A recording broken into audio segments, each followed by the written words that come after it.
Chers auditeurs, bienvenue pour le 6e épisode de Dos de la culture. Une fois encore, je vous invite à explorer la culture générale dans son sens le plus large en allant bien au-delà des beaux-arts et de la culture avec un grand C. Aujourd'hui, au pluriel, comment allez-vous ? Au singulier, comment vas-tu ? Quoi de plus simple et coutumier dès que l'on dit traditionnellement « bonjour »,« bonsoir », de prendre, si ce n'est de reprendre ces questions de la sociabilité la plus basique. Et combien de fois par jour sommes-nous amenés à se poser ces questions ? Impossible d'y répondre individuellement.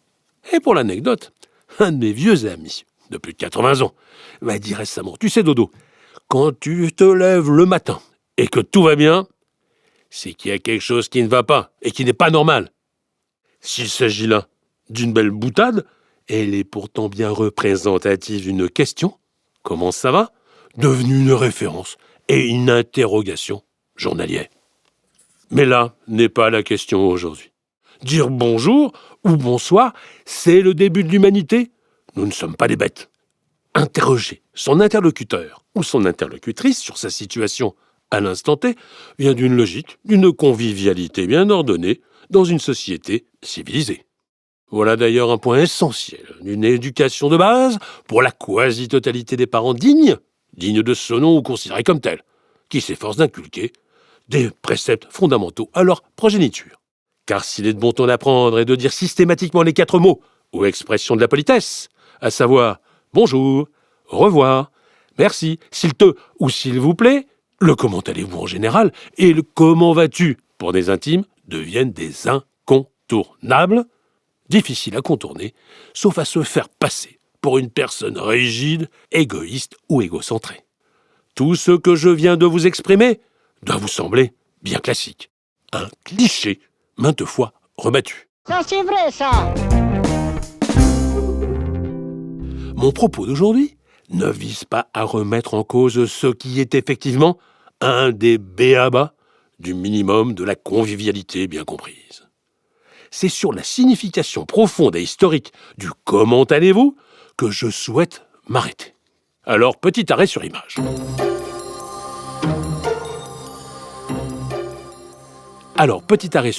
Sur les caractéristiques habituellement reconnues de notre belle langue française. Que disent la majorité des linguistes les plus avertis ? Le français moderne est une langue qui tend à l'abstraction du langage, car il possède des qualités d'expression, de transmission, de synthèse et de précision. C'est la raison pour laquelle le français sera la langue mondiale de la diplomatie de la première moitié du XVIIe siècle jusqu'en 1918, à la fin de la Première Guerre mondiale. A contrario, la langue anglaise, qui est désormais la langue la plus parlée au monde, serait sans doute une langue inévitable dans les échanges internationaux, voire nationaux, et plutôt, une langue qui n'aurait pas toujours cette aptitude à la précision dans l'expression. Comme dans le langage amoureux, je vous le démontrerai dans l'épisode que je prépare actuellement pour la prochaine Saint-Valentin, l'anglais pourra vous démontrer que la langue de Monsieur de Molière a peut-être encore à apprendre à celle de Sir William Shakespeare. Je m'explique. Comment traduire « comment allez-vous » en anglais ? 4 façons d'y répondre. How do you do ? What's new ? What's up ? Et surtout, how are you ? Reprenons-les les uns après les autres en les traduisant, non pas à la lettre, mais au mot presque près. How do you do ? Premièrement, qu'est-ce que tu fais ? Qui peut se traduire par un générique « comment ça marche ?» sous-entendu « pour toi, pour vous ». What's new ? Deuxièmement, qu'y a-t-il de nouveau ? En français, on pourrait dire « quoi de neuf ?» C'est clairement une question relative à votre actualité immédiate, récente ou plus ancienne. What's up ? Troisièmement, il se dit que c'est plutôt une pratique américaine, mais c'est la même idée qu'avec What's new ? Qu'y a-t-il de nouveau au sens qu'y a-t-il d'éléments saillants dans votre actualité ?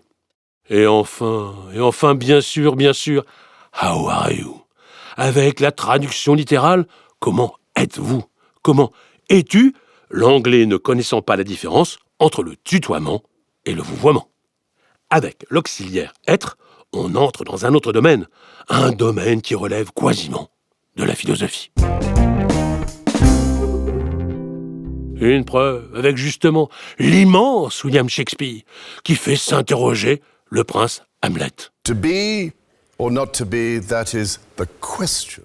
Cette question sur l'être, tirée d'une pièce de 1603, est certainement une des plus célèbres de la littérature britannique, voire mondiale, quand Hamlet s'interroge pour savoir s'il doit ou non se suicider.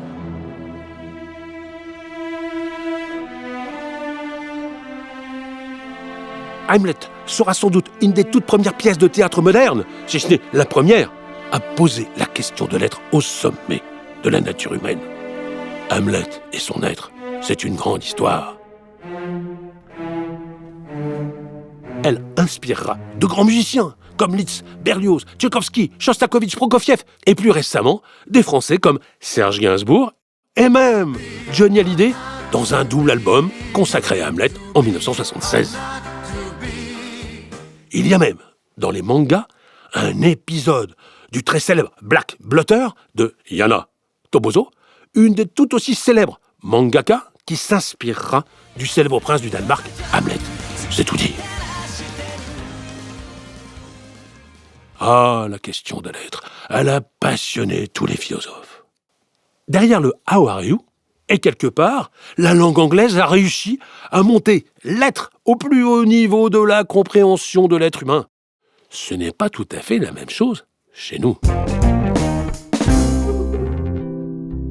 En France, quand on pose la question du « Comment allez-vous ?», on se retrouve dans une origine autrement plus prosaïque, pratique et, disons-le, tout net, scatologique.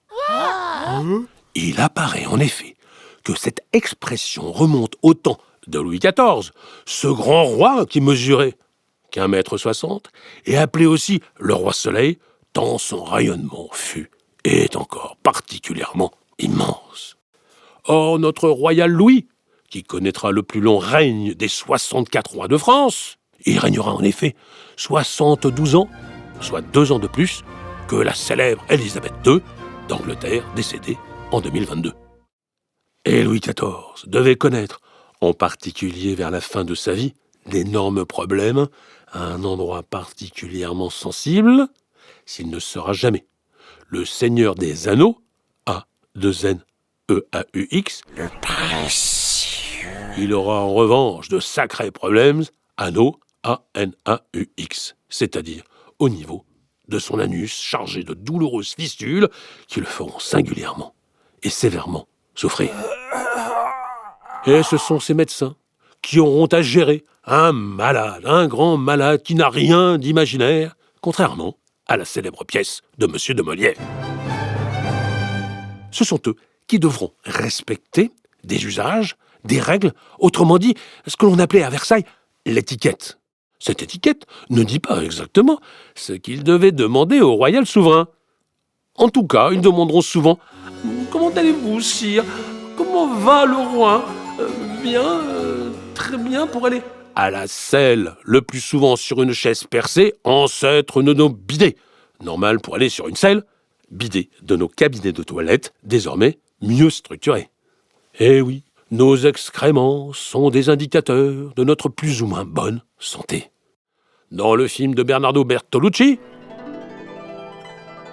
sur le dernier empereur de Chine, il est bien montré que des serviteurs étaient 100% payés et dédiés pour examiner, regarder et sentir les déjections rectales de Puyi, le dernier empereur chinois, qui devait abdiquer en 1912 après la première grande révolution chinoise.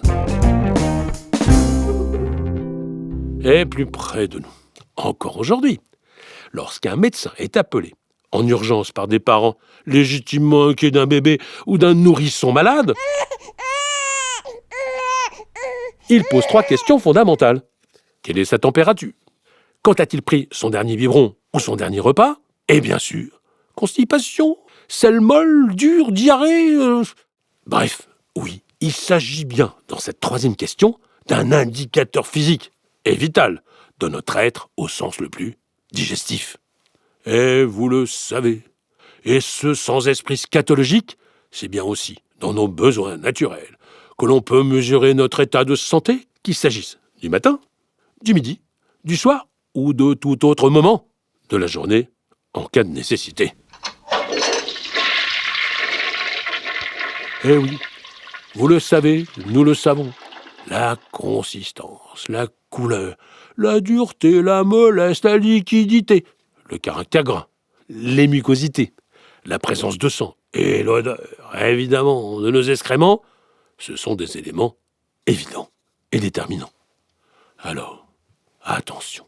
Et maintenant que vous connaissez l'origine et le sens du verbe « aller », faites attention à ne pas dire la vérité en avouant avec sincérité l'état de vos commissions. Oh, le joli nom que voilà. Qu'elles soient petites, grandes ou grosses, le tri sélectif des déchets humains et naturels n'est pas encore pour demain. Voilà, c'était Comment allez-vous, le 6e épisode de Dodo la Culture. Ce podcast a été mis en son, illustré, produit et réalisé par Fred Canteil pour Podcast by La Fabrique. N'oubliez pas de me suivre sur les réseaux sociaux, notamment sur Instagram, toujours sur le compte Dodo la Culture. Vos contributions, observations, questions et pourquoi pas commentaires seront toujours les bienvenus. D'ici là, je vous donne rendez-vous pour notre prochain et 7e épisode. À l'occasion de la Saint-Valentin, je vous l'expliquerai, l'amour dans la langue française, c'est compliqué.